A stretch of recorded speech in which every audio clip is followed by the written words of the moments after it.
আমি আবার একটা রেসিপি নিয়ে চলে এসেছি, ফুলকপির ভাপা। ফুলকপিটাকে ভাপিয়ে নিয়েছি। এখানে আছে কড়াইশুঁটি আছে, পেঁয়াজ রসুন বাটা আছে, পেঁয়াজ কাটা আছে, ধনেপাতা, টমেটো, আর এখানে নুন হলুদ যাবতীয় জিনিস আছে। এবার আমি তেল দেব, দেখো তেল দেব।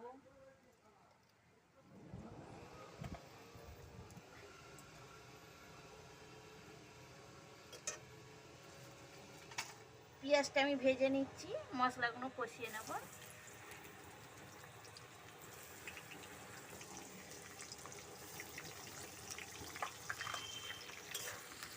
দিয়ে দিচ্ছি,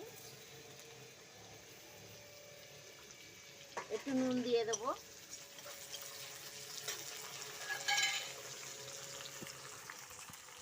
রসুনটা দিয়ে দিচ্ছি, আদা রসুন বাটা। কড়াইশুঁটিটা দিয়ে দেবো,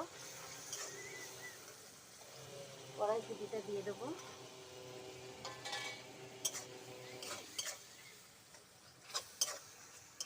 একটু কষি, তারপরে লঙ্কা হলুদ দেব।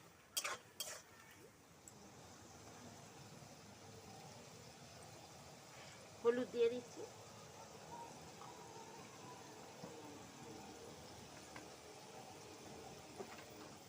একটু চিনি দিয়ে দিচ্ছি।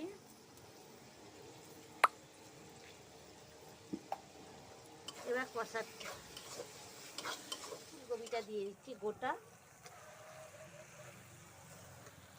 এর উপরে একটু মাখি মাখি দিই।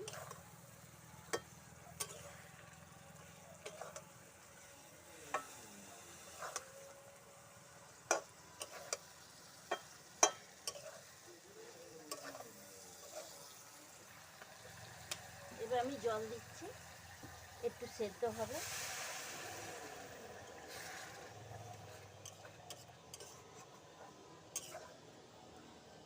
ধনেপাতাটা দিয়ে দিচ্ছি।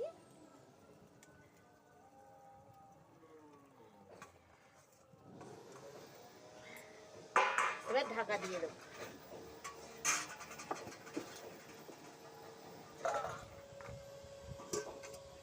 তো হয়ে গেছে। এবার গরম মশলা দিয়ে দিচ্ছি, একটু নাড়াচাড়া করে একটুখানি ঘি দিয়ে নামিয়ে নেব।